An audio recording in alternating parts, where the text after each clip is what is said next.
عدالو مفقريي أو قلقلتا زموتلي بحاجاتي تساقيلو أدحينني نحوارو هللويا نمدحاني علت مرحني يتوني نبتابتو أخلي الكدف مسناتو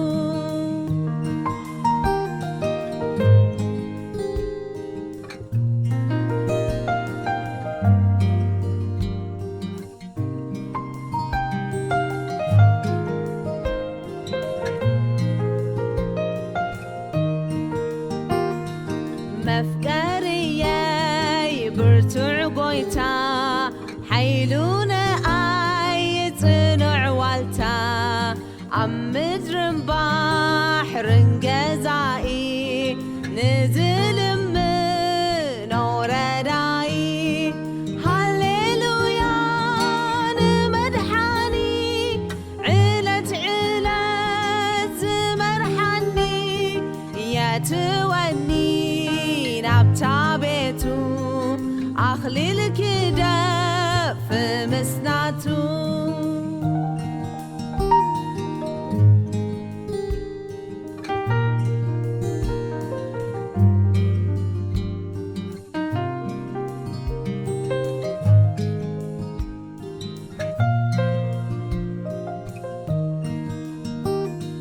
فغري مدحن ملوهياب زلمتي يبرح علي معلتاتي أحقويسو حزني كله دمسيسو هللويا نمدحاني علت مرحني يتوني نبتابتو أخلي الكدف مسناتو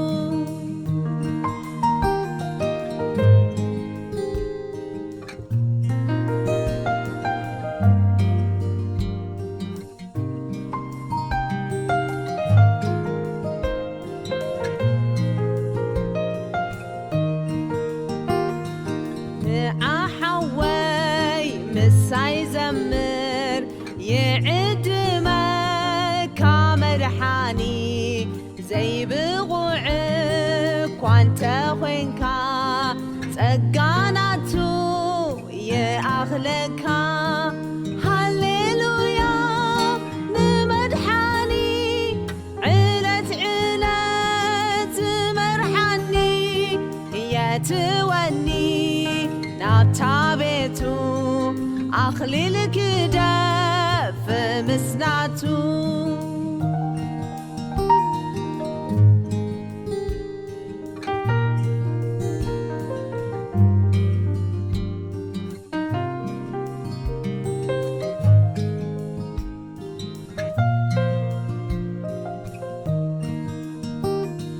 نعي حفتي ونزمري يعد ماكي مدحاني زي بغعتي انت وينكي تقاناتو يا أغلكي هللويا نمدحاني علت مرحني يتوني نبتابتو أخلي الكدف مسناتو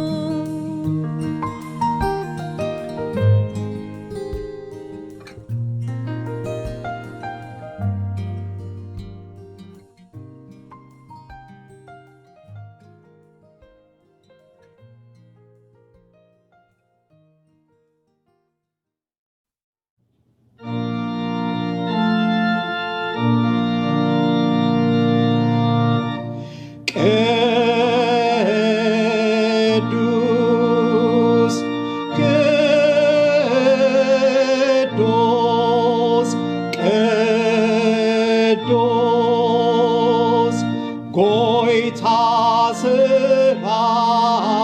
ሰራዊት ኩሉ ምድሪ ብኽብረቱ መሊኡ ሃሎ። እግዚአብሔር ኣብ ቅዱስ መቕደስ ዘሎ ዝፋኑ ከዓ ኣብ ሰማይ እዩ። ነቶም ትሑስን ጥቑስን መንፈስ ዘለዎም ድማ ቀረብኦም እዩ። ጓይቶም ዝንስሑ ይሰምዕ፣ ናብ ጸሎቶም ድማ ጸን ይብል። ስለዚ ኣሚንና ናብ ዝፋን ጸጉ ንቕረብ፣ ሓጢኣትናን ዕዳናን ድማ ከምዚ ኢልና ንተኣመን። ኣነ ሽጉር ሓጥእ ምስ ሓጢኣት ተወለድኩ ሰብ ድሓር ድማ ብኩሉ ዘበነይ ብብዙሕ ዓይነት ሓጢኣት ንኣኻ በዲለየ እሞ ብምሉእ ልበይ ሓጢኣተይ እናዘዝ ኣለኹ። ወቅዱስ ጻድቕ ኣምላኽ ፍቕሪ ዝመልኣካ ኣቦ ንኣኻ ልዕሊ ኩሉ ገይረ ንብጻየይ ድማ ከም ነፍሰይ ከም ዘይፈተኹ እእመኖ ኣለኹ። ብሓሳብ ብቓል ብግብሪ ንኣኻን ቅዱስ ትእዛዛትካን ዓገብኩ። ስለዚ ከም መጠን ጽድቅኻን ከም ብዝሒ ሓጢኣተይ እንተፈረድካለይ ናይ ዘለዓለም ኩነኔ ከም ዝግባኣኒ እፈልጥ ኣለኹ።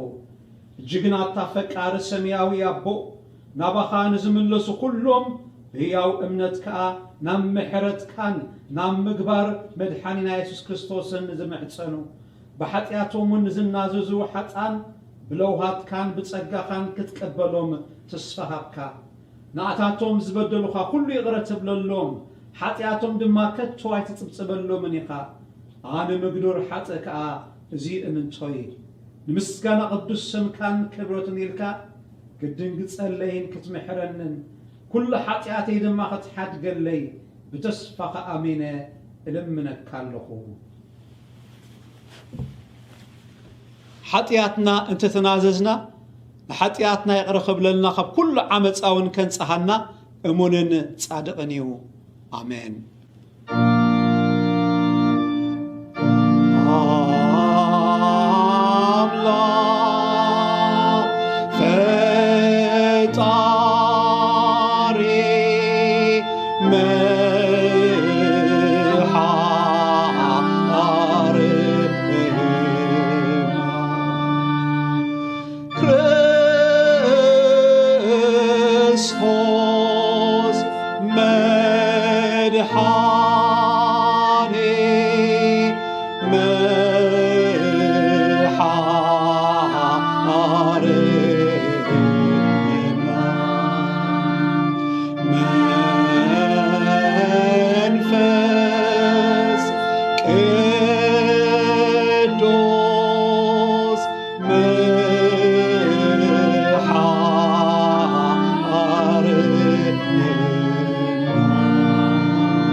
ስብሓት ይኹን ንኣኻ ስለቲ ሕያብ ፍቕርኻ ለዊካ ዝሃብካና ሰላም ናብ ምድሪ ሰደድካ ብናይ ዘለዓለም ምኽርኻ ንኣና ባኪበና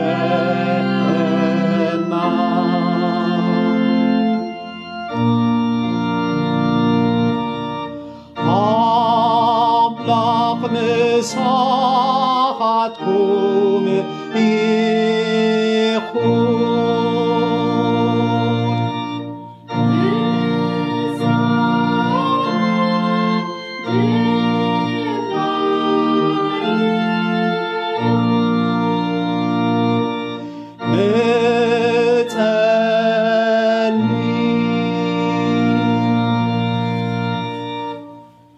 وخلو تخل سماوي أملاخنا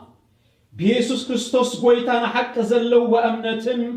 نمحرت كاتنع تسفان نبتس أينا دمالك مزيب الله فغر ختبنا نلمنا كالونا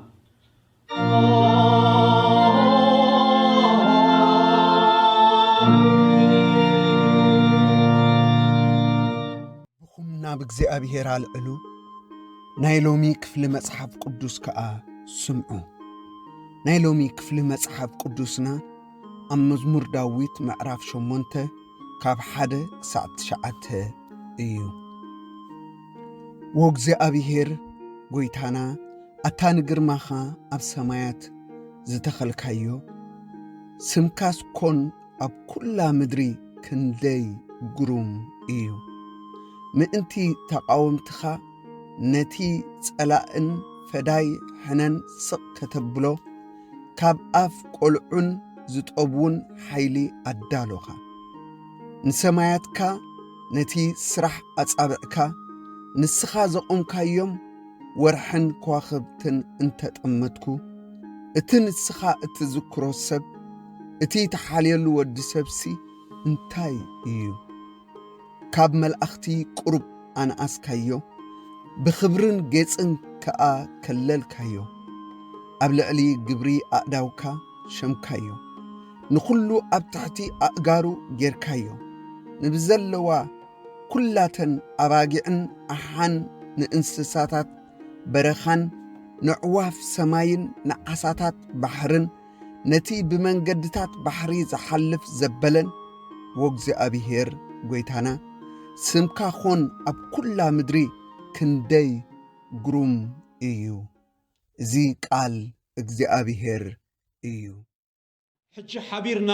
እምነት ክርስትናና ከምዚልና ነተኣመን ንሕና ኩሉ ብዝኽእል እግዚአብሔር ኣቦ ፈጣሪ ሰማይን ምድርን ንኣምን ኣሎና ንሕና ብሓደ ወዲ ብጎይታና ኢየሱስ ክርስቶስ መንፈስ ቅዱስ ተጠንሰ ካብ ማርያም ድንግል ተወልደ ዘበን ጶንጢዮስ ጲላጦስካ ሓሳረ መከራ ጸገበ እተሰቕለ ዝሞተ እተቐብረ ናብ ሲኦል ዝወረደ ብሳልሰይቲ መዓልቲ ካብ ሙታን ዝተንስአ ናብ ሰማይ ዝዓረገ ኣብ የማንት ኩሉ ዝኽእል እግዚአብሔር ኣቦ ድማ ኮፍ ዝበለ ካብኡ ከዓ ንህያዋንን ንሞታትን ክፈር ዝምለስ ንኣመን ኣሎና ንሕና መንፈስ ቅዱስ ብሓንቲ ቅድስቲ ናይ ሐዋርያት ቤተ ክርስቲያን ብሕብረት ቅዱሳን بحدقت حطيات بتنسعي موتان بيوزل عالم نأمن علونا آمين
መስቀልካ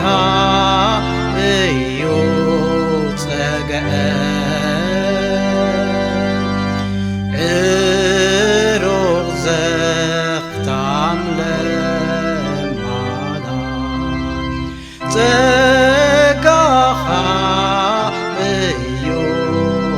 ተስፋይ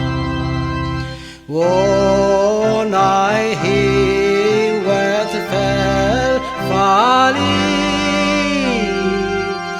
ነፍሰይ ባልኻ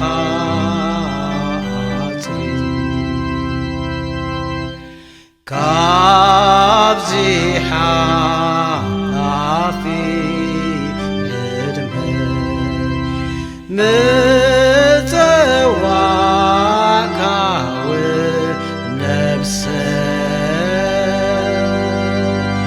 ደው ምስበልኩ ቅድሜኻ ክትፈርደለይ ከለኻ ወክቡር መድሓንየ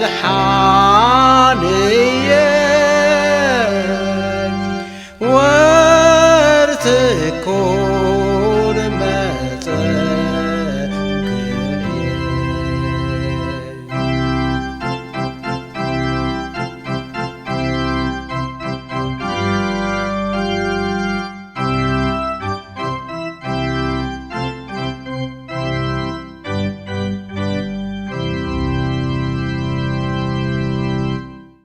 ናይ ሎም መዓልቲ ክፍልና ኣብ ወንጌል ዮሃንስ ምዕራፍ 2 ፍቕዲ 13 ጀሚርና ክሳብ 22 ዘሎ ነንብብና። ወንጌል ዮሃንስ ምዕራፍ 2 ካብ ፍቕዲ 13 ክሳብ 22 ዘሎ ብስም ጎይታና ኢየሱስ ክርስቶስ ከምዚ ይለንብቦ። ፋሲጋ ኣይሁድ ከዓ ቀሪቡ ነበረ። ኢየሱስ እውን ናብ ኢየሩሳሌም ደየበ። ኣብ ቤት መቕደስ ከዓ ኣብዑርን ኣባጊዕን ኣራግብን ዝሸጡ ሸረፍቲ ተቐሚጦምን ረኸበ። ካብ ገመድ መግረፊ ገይሩ ከዓ ምስተን ኣባጊዕን ኣብዑርን ንኩሎም ካብ ቤት መቕደስ ኣውፅኦ። ንወርቂ እቶም ሸረፍቲ ፋሕ ኣበሎ፣ ንሰደቃኦም ከዓ ደንከሎ። ነቶም ሸየጥቲ ኣራግብ ድማ እዚ ካብዚ ኣልዕልዎ፣ ንቤት ኣቦይ ቤት ዕዳጋ ኣይትግበርዎ በሎ። ደቂ መዛሙርቲ ከዓ ቅንዓት ቤትካ በልዓኒ ዝብል ጽሑፍ ከም ዘሎ ዘከሩ። ሽዑ ኣይሁድ እዚ ትገብር ካብ ኮንካስ እንታይ ትእምርቲ ከተርእየና ኢኻ ኢሎም መለስሉ። ኢየሱስ ድማ ነዛ ቤት መቕደስ እዚኣ ኣፍርስዋ፣ ኣነ ከዓ ብሰለስተ መዓልቲ ከልዕላ እየ ኢሉ መለሰሎም። እቶም ኣይሁድ ከዓ እዛ ቤት መቕደስ እዚኣ ብ46 ዓመት እያ ትሃንፀት፣ ንስኻ ዶ ብሰለስተ መዓልቲ ክተልዕላ ኢኻ በልዎ። ንሱ ግና ብዛዕባ መቕደስ ስጋኡ እዩ እተዛረበ። ስለዚ ከዓ ካብ ምውታት ምስ ተንስአ ደቂ መዛሙርቱ እዚ ከም ዝበሎም ዘከሩ። በቲ ጽሑፉን በቲ ኢየሱስ ዝበሎ ቃልን ኣመኑ። ኣቦና ንቓልካ ባዕልኻ ማህረና፣ ብስም ኢየሱስ ክርስቶስ ኣሜን።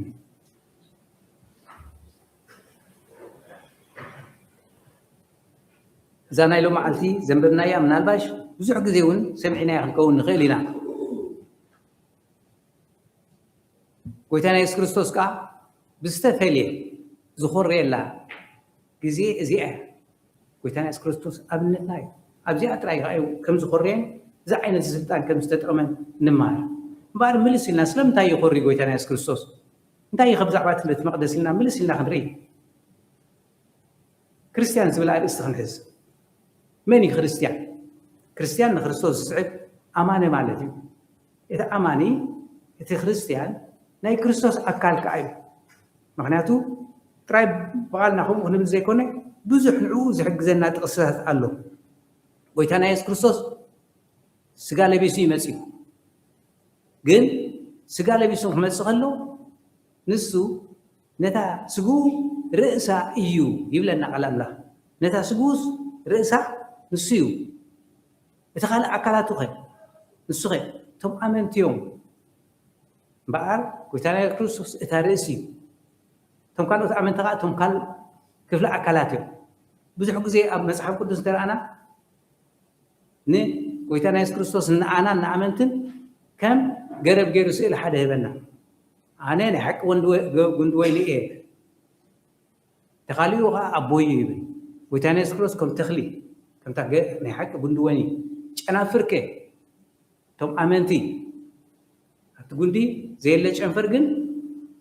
تفريق لي تقولي سيد ربيلي ناي جرب سيلي رينا ويتنا يسوع كريستوس نحك وندوي نخمس ولا نحنا أنا فرق كم دخلنا أب هنسا ونيرينا هنسا خرينا كلها ويتنا يسوع كريستوس إتي ناي ما أزن إن خمس خونه توم هؤلاء مسرت كم زخون توم أمنت غير أو تنديقنا خمس لنا بناي هنسا سئل قارئنا زي أزال أربعة سلزي إتي ناي ما أزن إن زبال نتقول جزا نا كيبل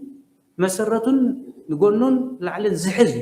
ويتنا يسوع كريستوس ما أزن إمني نحنا أو تنديقنا زلنا توم هؤلاء كي لتأمن هؤلاء اللي نلقى مسرة يوم زي ناي جزا أبزنا يلوم مع التقاء أنت يسألي زرقنا قويتنا يسوع كريستوس سجى عليه بسخم زمزة رأسي نسخم زخنة عينتي أذان عارفين شاقن أداو أقار تم عمل تخم زخنة حدا أكل مخنع إيوز قد سلا أكيد ما يكون تسمع رفع سر تقولته فقد إسرائيل شقتن بأرسين نسخاتكم سجى كريستوس إخوم نس وكفكم دما ببخفلو أكلاتو إيخوم ناي كويتانا يسوع كريستوس أكلات ببخفلو إيخوم يغسل أقول سين معرف حدا فقد عسرته شو من ترى لنا نسو نتي سجاو رأسو إيو كريستوسي نتا سجا رأسي ثم قال أوكي أكلاتنا سلزي نسو ناتي سجود ما رأسيو مالت لما حبر نتم عمنتي نبذ خماين كما خاتكمن بقول له نجد قدامي متان كخون نسو مجمر تأيو كموتاتون مجمر تأيو استنسئ نسو مجمر يعني أمود داو قدامي كوينو خموتا استنسئ ونسيو نحن أكلاتنا مسو خاف حلو نمبر تاينا نحن مسو نمو مسو نتنسئ بعدها سجى كريستوس زلبسة كلها أكل ناي كريستوس إياه توم أمنتي أكل ناي كريستوس إنا كذلك حاليات ونالو ويتنا كريستوس رئيس خمخانو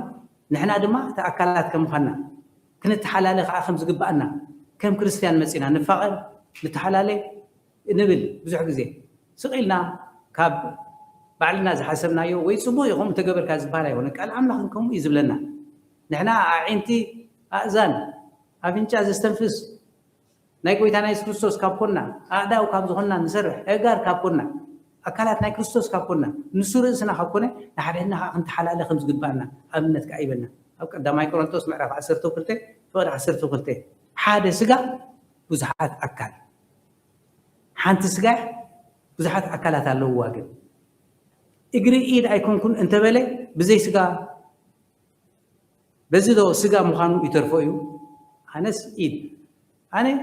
إجري كوي كون كنا قد شنني إجري أنت بله كيفلنا يسجى مخانو ترفعيو زي كوني زي يبلنا قال سألنا حلو بحد سيرو إذني عين أيكون كن أنت بله زنا أنا عين أيكون كن بزيدو نايت سجى مخانو يترفعيو بزلنا سجى عيني أنت زهون كل أكلاتنا عيني أنت زهون سي تسمع كأبيد أم ترخبه يبغى هوري بالوس كقول سخلو قرب زخون الجلال سعيد جلس قليل كنسو عم يقطع زلو خايب بزلنا سجى عين أنت زهون مسمع أبيد ترخبه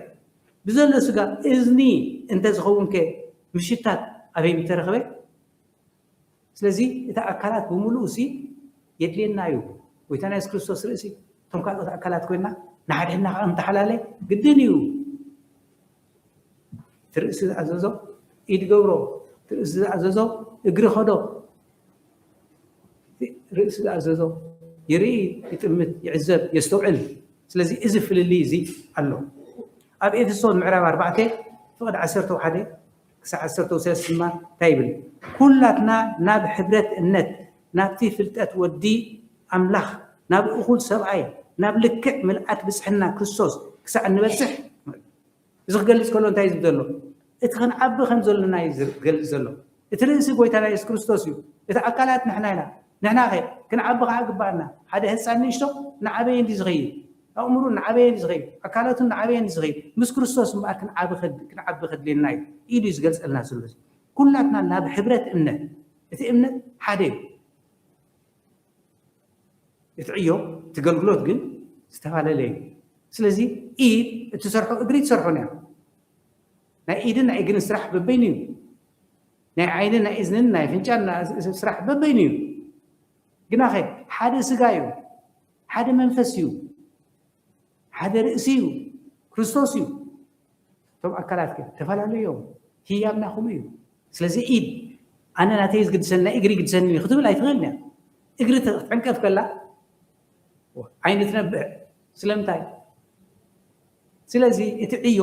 እቲ ስራሕ እቲ ኣገልግሎት በበይኑ እዩ እቲ ስጋ ግና ሓደ እዩ ርእሲ ኸመን እዩ ጎይታና ኢየሱስ ክርስቶስ እዩ ኩላትና ናብ ሕብረት እምነት ብሓደ እምነት ናብ ፍልጠት ወዲ ክርስቶስ ንዕኡ ንኽንፈልጦ ካብቲ ንኣሽቱ ዝነበርናሉ ንዓበና ክንከይድ ዕፁቕ ክንበልዕ ፀባ ጥራይ ክንሰቲ ዘይኮነ እናበሰልና ክንከይድ ብክርስትና ኣብ ዕድሜና ከም ዓየሹ ዶ ይኮነ ከም ለባማት ኮይንና ክንከይድ 10 ግዜ ዝምህረና መንፈሱ ጎር ሓግዘና ንርእሰይ ከይተረፈ ኣነ ብዙሕ ዝመሃረሉ እዚ ኣብ ሂወትና ንጠምን ከመይልና ንዓቢ ኣለና እናተመሓይሽና ዲና ንርእሳ ኮይንና ዲና ንካልኦት ንኸውን ዘለና በረኸት ንረክብ ዘለና ወይዚ ኣዊና ዘለና ክንቆልዑ ከም ኣመሊና ንመፅእ ጥራይ ክየድ ኢልና ብዛዕባትና ክንረኸብ ጥራይ ድና ንመፅእ መንፈሳዊ ዕቤትና ከመይልና ኸ ብእምነትና ንድልድል ኣለና ንካልኦት እንታይ ንገብር ኣለና ክንብል ሕልናና ክንመርምር እዩ ዝምህረና ዘሎ ናብ ፍልጠት ወዲ ኣምላኽ ናብ ፍልጠት ጎይታና ኢየሱስ ክርስቶስ ንክርስቶስ ንፈልጦ ዲና ነለልዮ ዘለና ብምንታይ ቃሉ ብምንባብ መፅሓፍ ቅዱስ ክንደይ ግዜ ኢና ነብብ ኣብ ሰሙን ክንደይ ሰዓት ነንብብ ተሓርኬ ክንደይ ግዜ ጸሎት ንገብር ምክንያቱ ንሕሪ ኣምላኽና ንጎይታና ኢየሱስ ክርስቶስ ክንፈልጦ ኣብኡ ክንዓቢ ኮይና ክንላለዮ ክንፋለጥ ኣለና ፅቡቅ ጌርና ምስኡ ክንነብር ኣለና ሓደ ስድራ ቤት ክንከውን ኣለና መፅሓፍ ቅዱስ ከነንብብ ኣለና ንገብሮ ክንምርምር ኣለና ጉልበተይ ኣበይ ይጥቀመሉ ኣለኹ ኣገልግሎት ኣምላኽ ክንደይ ይጥቀም ኣለኹ ገንዘበይ እንታይ ይገብር ኣለኹ ክንደይ ካብኡ ክጥቀም ኣለኹ ዋ ፍልጠተይ እንታይ ይገብሮ ኣለኹ ንዓይ ጥራይ ድዩ ትዝፈልጦ ትዝኽእሎ ወይስ ንካልኦት ተካፍል ዘለኹ ኢድ ክሰርሓሉ ጥዕና ክረክብ ክዓየለኒ እግሪ ክኸይድ ኣለዎ ኣበይ ኣብቲ ክኸይድ ዝግብኦ ክኸይድ ይግባእ خيد على أمرك كعبلني بيت كريستوس زدليو متان كخيد حدا أكل مع كريستوس كابكم أفتن السوز بلن خيد سنبت بدي لا بتخسانك ما تصير زب صحة الله تنكون صحة جبهم مريسي كون كوز بتصح بس هيك خلوني كون كوز غيد زدليو سب بلبونا ناب أقول سواي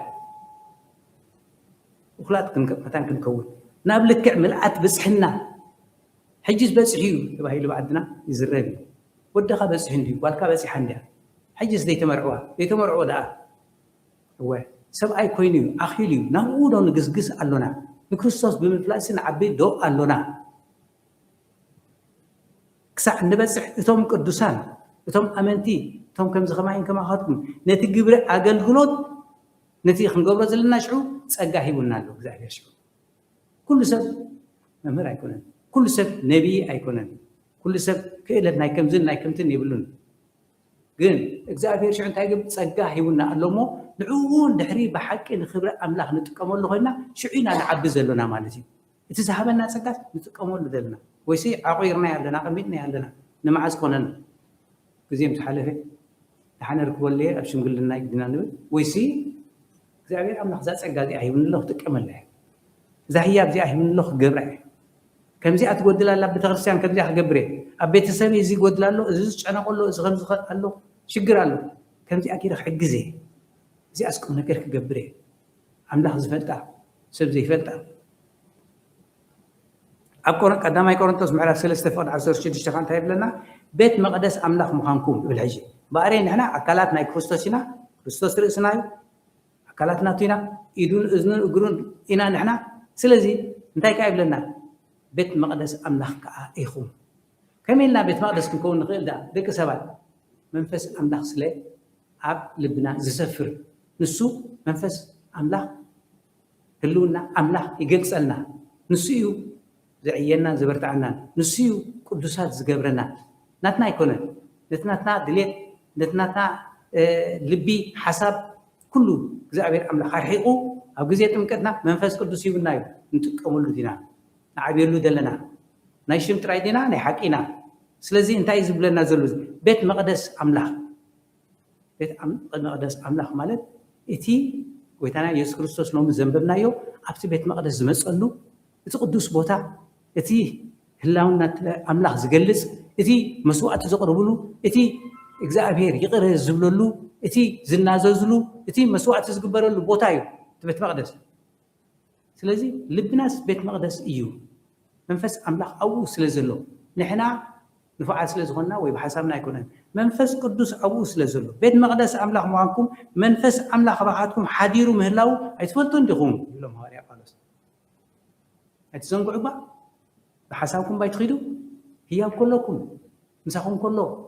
መንፈስ ቅዱስ ከለኩም ዘይትኽእሉ ክትገብሩ እንታይ ዳ ንሱ ብዝመርሓኩም ትገብሩ ኣብ ቀዳማይ ቆሮንቶስ ምዕራፍ 6 ፍቅዲ 19 ካ እንታይ ይብል ብዋጋ ተዓዲግኩም ኢኹም ስጋኹም ቤት መቅደስ እቲ ኣባኹም ዘሎ ካብ ኣምላኽ ተቐበልኩም መንፈስ ቅዱስ ምዃኑ ፍለጡ ስለዚ ብስጋኹም ስለዚ ብኢድኩም ብእግርኩም ብሓሳብኩም ብገንዘብኩም ብትምህርትኩም ብፍልጠትኩም ብግዜኹም ብስጋኹም እቲ ስጋ ዝበልናዮ ናይ ጎይታና ኢየሱስ ክርስቶስ ዘርና ኣገልግሉ ተጠቐምሉ እዚ እምበኣር እንታይ ንምግላፅ እዩ እቲ ኣካል ናይ ክርስቶስ ምዃንና ዝገልፅ ክርስቲያን መን እዩ ኣካል ናይ ክርስቶስ እዩ ክርስቶስ እቲ ርእሲ እዩ ንሕና ከዓ ኣካላት ኢና ኩላትና ከዓ ነናትና ህያብ ኣሎና ነቲ ህያብና ንጠቐመሉ በየን ክኸይድ ከምዚ ኣይንጨነቕ መንፈስ ቅዱስ ኣሎ ሂቡና ምስኡ ንላዘብ ዝተዛረብና ኸ እቲ መንፈስ ቅዱስ ክመርሓና እዩ ፈተና የለን ማለት እዩ መሊኡ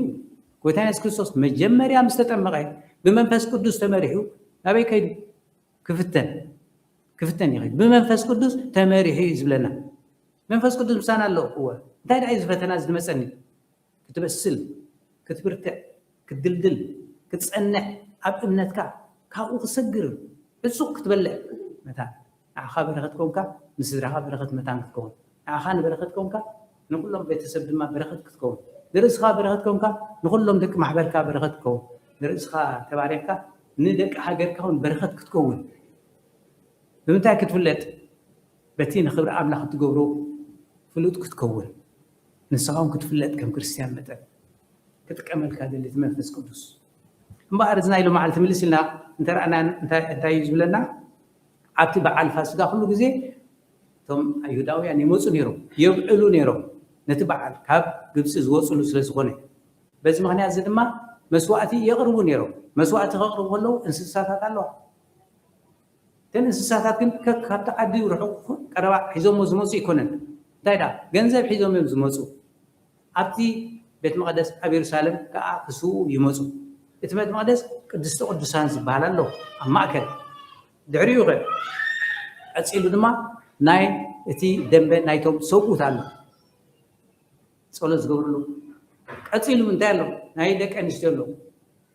ካብኡ ብደገ ካ እንታይ ኣሎ ናይ ኣሕዛብ ኣይሁዳውያን ዘይኮኑ ዘምልኹሉ ስለዚ ኣብቲ ብሉይ ኪዳን ክርስዕ የብልናን እግዚአብሔር ኣምላኽ ሲ ንእስራኤል እዩ ከም ዝመሪቑ ንእስራኤል እኳ ከም ዝኢልዎ ንዕኦም ጥራይ ጸሎት ንግበረሉ ዝበሃል ነገር የለን ኣሕዛብ እውን ዕድሽዑ ዕዱማት እዮም ነይሮም ቦታ ነይሮዎም እዩ በብርሃም ጀሚሩ ልክዕ ግን ኣብርሃም ከዓ ንህዝቢ በረኸት መታን ክኸውን ስለዚ እቶም ኣሕዛብ ከዓ ኣብኡ ነይሮም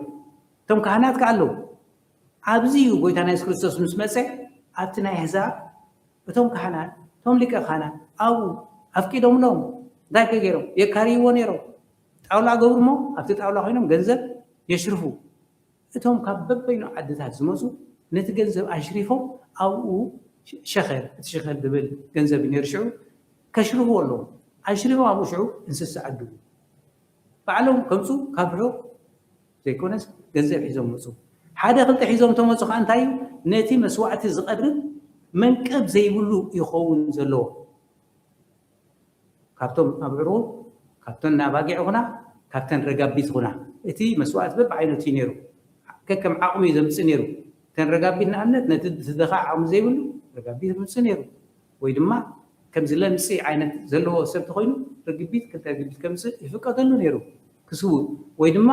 ጓል ኣንስተይቲ ከዓኒ ኣዴ ምስ ሓረሰት ንክትነፅህ ከዓ ክልተ ርግቢት ተምፅእ ቅቡል እዩ ነይሩ እዚ ዓይነት ስርዓት እዩ ነይሩ እግዚኣብሔር ኣምላኽ ከከም እቲ ዓቕሙ ገይሩሎ ዝኾነ ኮይኑ እዚኣቶም ክስውኡ ከለዉ እዞም እንስሳ እዚኦም ክስውኡ ከለዉ ካብ ካልእ ተምፅኡ እንቶም ካህናት ናቶም ክሸየጠሎም ምክንያቱ ናቶም ስለ ዝኾና እንታይ ዝገብሩ ነይሮም እዚኣ መንቅብ ኣለዋ ኣይትኸውን ያብልዎ ክምለሱ ኣለዎ ስለዚ ባዕላቶም እንታይ ይገብሩ ይቕርቡ ነይሮም እንስሳታት ሰብካ መፅኡ ኣሽሪሁ ንመስዋዕቲ ዝኸውን እንስሳ ይስውእ ነይሩ ጎይታ ኢየሱስ ክርስቶስ ዝመፅእ እዚ ይረኺቡ ኣብ ደገ ኣብ ዕዳጋ ኣይኮነን ዝዕድጉ ዘሎ ኣብቲ ቤት ፀሎት እዮም ከምኡ ዝገብሩ ዘሎ በዚ ምክንያት ሰብኣይ ኮርዩ ቤተይ ቤት ፀሎት እዩ ቤት ኣቦይ ቤት ጓሓሉ ገበርክምዎ ኢሉ ኮርዩ እንታይ ይብለና ሽዑ ኣብ ቤት መቅደስ ከዓ ኣብዑርን ኣባጊዕን ኣራጊብን ዝሸጡ ሸረፍቲ ተቐሚጦም ረኸበ ካብ ገመድ መግረፊ ገይሩ ከዓ እንታይ ዓይነት ገመድ እዩ ነይሩ ኩርማጅ ነይሩ ቆርበት ዲ ነይሩ ገመድ ናይ ዲ ነይሩ ድዒ ዓይነ መቸም ካብ ምንታይ ከም ዝኾነ ግን መግረፊ ገይሩ ይዝብለና ኮርዩ እዩ ቅንዓት ኣለዎ مستن أباقعين أبعورين نقولهم كبيت مقدس أوصهم نوركي توم شرفتون فحبلو نسدعهم كعب دنكلو نبغى عشان كعين بهرد عينا يسوع تأزدا كنقول نخيلنا قل نخبر أم لا تنزل الكوا كن كور نخيلنا تتعوني بل كلا زغ آخر صغير تقولنا من ما يكون نخبر أم لا كن كوري نخيل إنا نخبر أم لا كنزارك نخيلنا بيت أبوي بيت أملاخ بيت صلوت إلنا عثرينا هنزارة حلفنا تالنا نار أنا سوق مبالون صباح نقول يحتتنا حونا نتعرف أقول لك عبد الخسيات زي ما تثبت أي قد فيك زي نابلنا خلو سوق مبالنا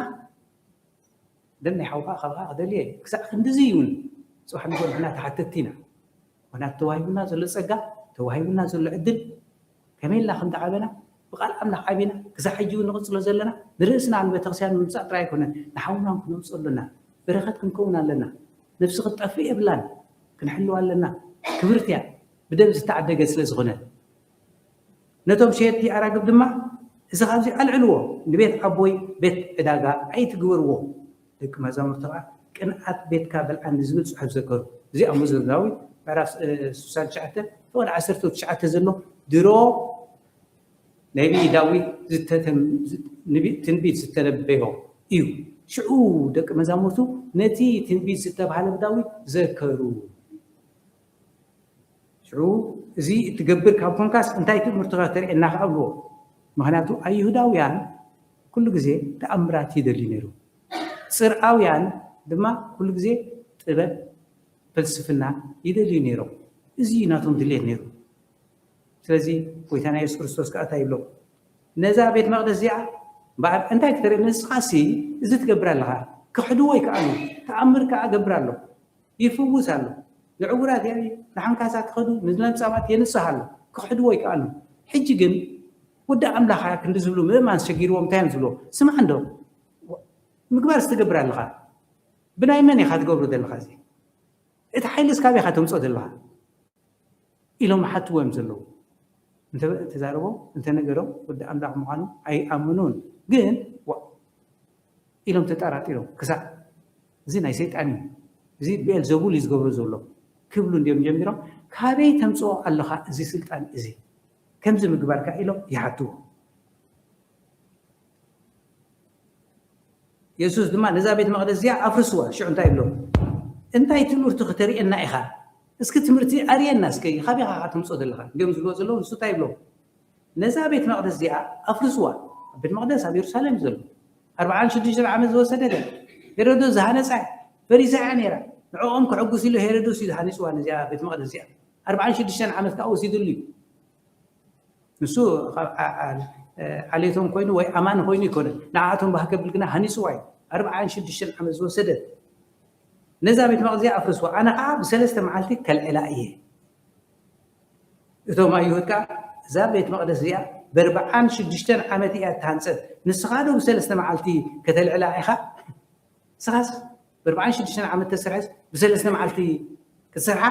ብልዎ ንሱ ግን ኣብ ዛዕባ ቤተ መቕደስ ስጋኡ እዩ እተዛረበ እንታይ ክንመሃር ፀኒሕና ሕጂ ንስኻትኩም ቤተ መቕደስ ኣምላኽ ምዃንኩም ኣይትፈልጡን ዲኹም ጎይታና የሱስ ክርስቶስ ምስኡ ስለ ዘሎና ብኡ ናብ ቤተ መቕደስ ኣምላኽ ንኸውን ጎይታና የሱስ ክርስቶስ እቲ ቤተ መቕደስ ንሱ እዩ ትርእሲ ንሱ እዩ ትኽመውት ንሱ እዩ ክሳቐ ንሱ እዩ ክፈርስ ንሱ እዩ ክቕበር ንሱ ከዓዩ ክህነፅ ክትንስእ ብዛዕባ ስጉኡ እዩ ዝዛረብ ዘሎ ንዓኣቶም ኣይትርድቑን እዚ ህንፃ ኣይኮነን ጎይታ የሱስ ክርስቶስ ምስ ተስፈየ እቲ ቅዱስተ ቅዱሳን ዝበሃል ጥራይ ክልቀ ካህን ኣብ ዓመት ሓንሳእ ዝኣትዎ ዝነበረ ሕጂ ግን መእተዊ ክርከብ እዩ ኣብቲ ቅዱስተ ቅዱሳን ጎይታና ኢየሱስ ክርስቶስ ነቲ መገረጃ ስለ ዝተርተሮ እቲ መገዲ ስለ ዝኸፈቶ እቲ ቅዱስ ዝኾነ ኣምላኽ ነቲ ቅዱስ ዝኾነ ወዱ ሰዲዱ በቲ ቅዱስ ዝኾነ መንፈስ ቅዱስ ንዓና ከይተረፈ ኣብ ልብና መንፈስ ቅዱስ ሂቡና እዩ ንሱ ግን ኣብ ዛዕባ መቕደስ ስጋኡ እዩ ትዛረበ ስጋ ለቢሱ እንዲመፅዩ ብዛዕባ ስጉኡ እዩ ዝዛረብ ዘሎ ብዛዕባ ሞቱ እዩ ዝዛረብ ዘሎ ብዛዕባ ስቃይ እዩ ዝዛረብ ዘሎ ሳልሳይ መዓልቲ ከም ዝትንስእ እዩ ዝገልፀሎም ዘሎ እሶም ግን ናይቲ ህንፃ እዮም ዝዛረቡ ዘለዉ ስለዚ ከዓ ካብ ምዉታት ምስ ተንስአ ደቂ መዛሙርቱ እዚ ከም ዝበሎም ዘክሩ ጎይታና ኢየሱስ ክርስቶስ ካብ ምዉታት ምስ ተንስአ እዚ ዘረባ እዚ ደቂ መዛሙርቱ ትዝ ኢልዎም ሽዑ ነዚ ዘኪሮም እቶም ደቂ መዛሙርቱ እዩ ዝብለና በቲ ፅሑፍን በቲ ኢየሱስ ዝበሎ ቃልን ድማ ኣመኑ እቶም ደቂ መዛሙርቱ ምስኡ ክነሶም ኩሉ ግዜ ከማና ደቂ ሰባት ስለ ዝኾኑ ኩሉ ሳዕ ኣብ ጥርጣሬ ኩሉ ሳዕ ኣብ ምርሳዕ ኣብ ምዝንጋዕ እዮም ዝኸዱ እዚ ግና ነቲ እምነቶም እንደገና ኣፅኒዕዎ ነዚ ገይሩ ጥራይ ኣይኮነን እስቕ ኢሉ እንታይ ደኣ ገይሩ ነቲ ቤተ መቕደስ ከምዚ ገይሩ ምስ ተፅሪኡ እንታይ ገይሩ ብድሕሪኡ እንታይ ገይሩ ኢየሱስ ببعال فاسقة أبي سالم زجبرو تأمرت مصر أيو نزل مسرعة نزل كلهم سودة نتبوت هذا ما نتوم أيو داوي عن ترايز يكونس نتوم هذا بوتهم بيتسألتهم يوم كانوا زجبرو دلوا هيتسأليلو نعوم صوصهم نتوم هذا بيتسألت هلو مالتي أو هنوم كسأليو كسيلو خير كفوس جميرو نتبوتا أكننا عداقة نمتاجرو أو هنوم كفوس جميرو العورات الحنكسات الزمامات نعاتهم كفوس كتكملوا جميرو سلازي اتبوتا ناي بيت صلوت كوينو اتبوتا ناي كبر أملاخ زعيالو بيت عيو كوينو بيتنا كل جزء كمينا نتكملوا جزال لنا كلاتنا ندقصلو نعرفلو مزدقنا نبارخلو وحبب بيتنا خاني مزدقنا خوينا من الله صلوت نقبرلو مزدقنا خوينا نزمرلو مزدقنا خوينا بيت أملاخ إلنا قدوس بوتا كون الله خيلي هذا جزيري نخلو ذا جايش نقبله هذا جزيري ترجم زلوا ننفسه كمنا بعلنا نفلت أجزانا كم يجري أنا نزا جزايسي نقلي عديمة كم جاء أخذ بسخير نقلي عديمة خمسة أخذ بسخير نحواتي سؤال متخير بزح لهم سبات كم جاء جرنا كنا علل بقى سؤالك عن قبل الله نغير تبيتنا تقصد اللغة تاعي ببزح نقدر كنت كملوا نخيلنا نخبر أملاخ نزخ نقبلك زعبير بعلو يحجزنا أبونا سلة قاسينا تمسن قالكا كل جزير حيل سلة زلوا أبزي أنت سمعوا لنا سمعنا وزعبير أملاخ بلبنا خنصفرو لبنا دما بيت مقدس كخون كل جزير كاله رسحات مزعتوها كتنصحنا نبغى جزنا خنتمت بعلها حجزنا زجبر كلنا وحده يكونن تحجون زعبير أملاخ حيت حدا جنا بسم يسوع كريستوس سمعنا آمين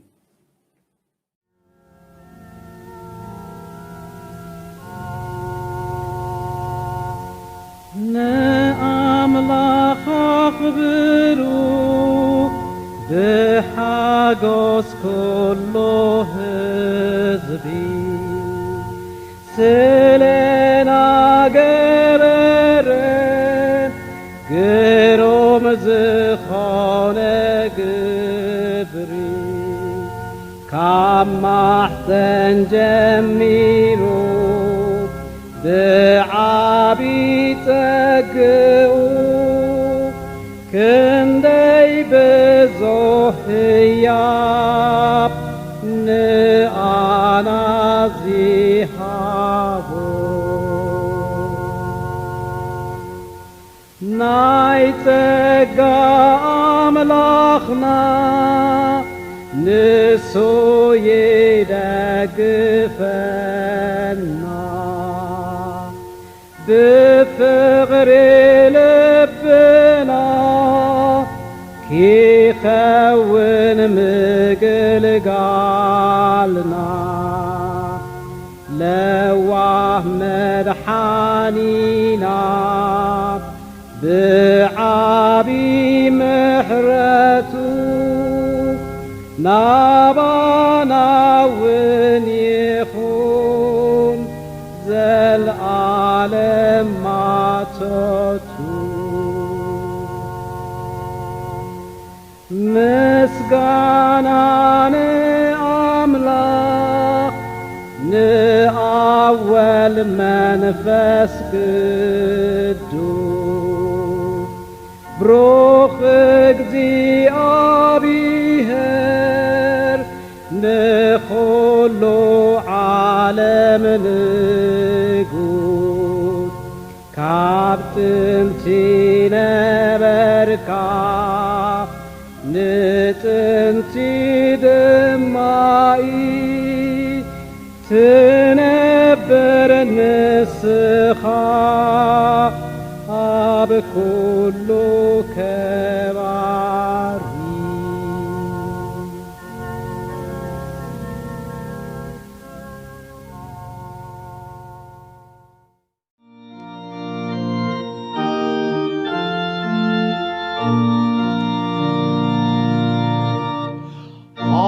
አምላኽ ንስኻትኩም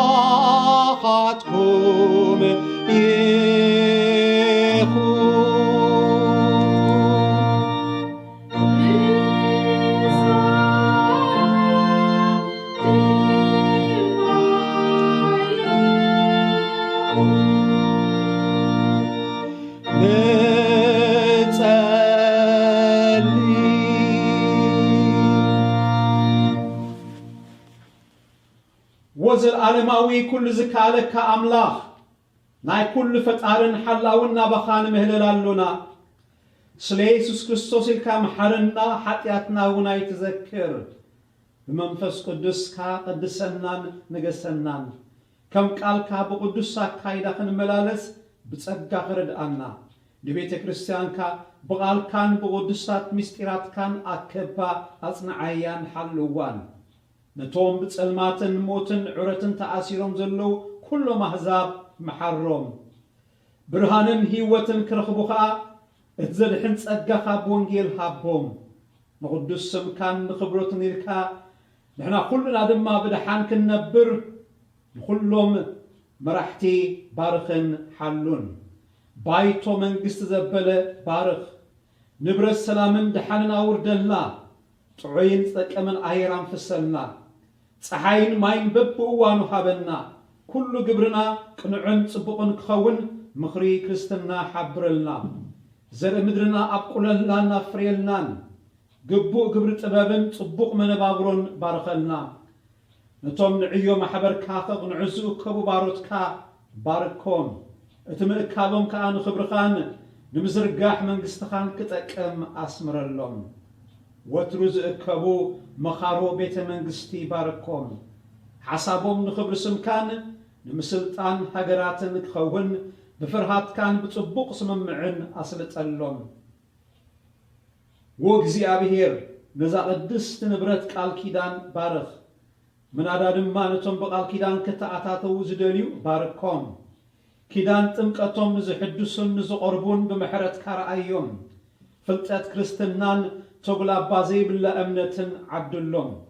ናይ ሓቂ ተማሃሮኻ ኮይኖም ወርትግበት ሓቂ ዝመልኦ መገድኻ ክመላለሱ ምርሓዮም ንኹሎም ሕሙማት ድኻታትን ዓቕሎም ንዝጸበቦም ናብ ሞት ንዝቐረቡን ኣርህወሎም ንዘኽተማትን መበለታትን ብለውሃትካ መሃዘሎም ግዜ ሞትና ምስ በጽሐር ደአና ድሕሪ ዝሓላፊት ህይወትና ብጎይታና ኢየሱስ ክርስቶስ ናይ ዘለዓለም ብጽና ኣማቕለና ኣሜን። ከምቲ ጎይታ ዘምሃርና ሓቢርና ከምዚኢልና ንጸሊ። ኣብ ሰማያት እትነብር ኣቦና ስምካ ይቀደስ፣ መንግሥትኻ ትምጻእ፣ ፈቓድካ ከምቲ ኣብ ሰማይ ከምኡ ድማ ምድሪ ይኹን። ናይ ዕለት እንጀራና ሎሚ ሃበና፣ ንሕና ንዝበደሉና ከም ዝሓደግናሎም በደልና ኣሕደገልና፣ ካብ ክፉእ ኣድሕነና እምበር ኣብ ፈተና ኣይትእትወና።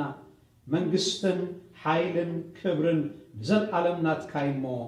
ኣሜን።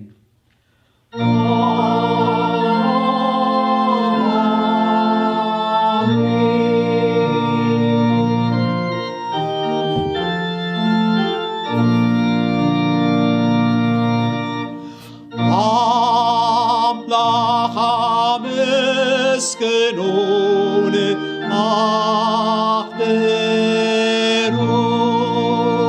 أخبرون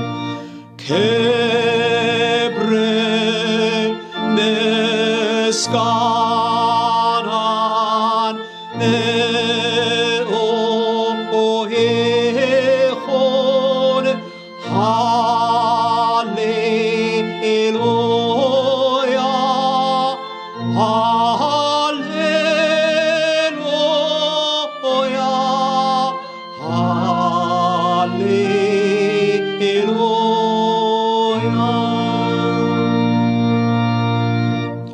ልብኹም ናብ እግዚአብሔር አልዕሉ፣ በረኸቱ ድማ ተቐበሉ። እግዚአብሔር ይባርኽኩምን ይሓልኹምን። እግዚአብሔር ገጹ ይብርሃልኩም፣ ጸጋኡ ድማ ይሃብኩም። እግዚአብሔር ገጹ ይምለሰልኩም፣ ሰላሙ ድማ ይሃብኩም። ብስም እግዚአብሔር አቦን ወድን መንፈስ ቅዱስን ሓደ አምላኽ አሜን። አሜን አሜን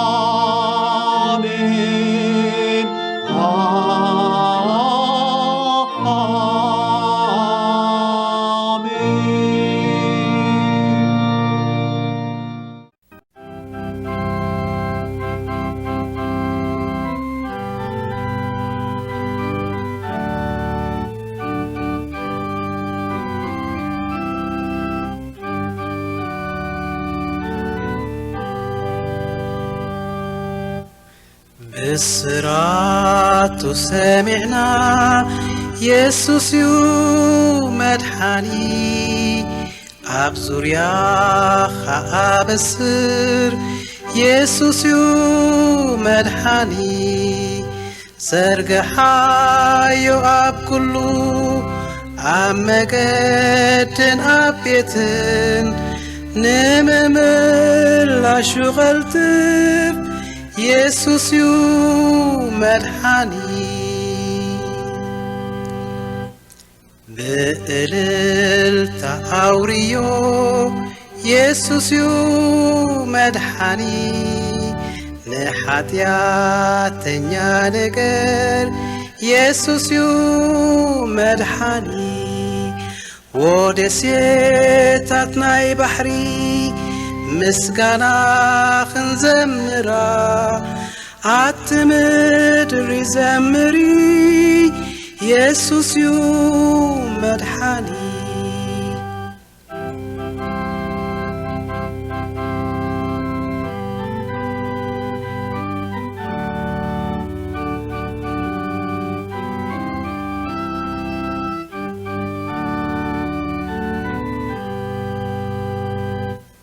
ካብ ጥፍኣትን ሽጋርን ኢየሱስ እዩ መድሓኒ። በቲ ሃብቲ ጸግኡ ኢየሱስ እዩ መድሓኒ። ልብኻ ምዝደሊ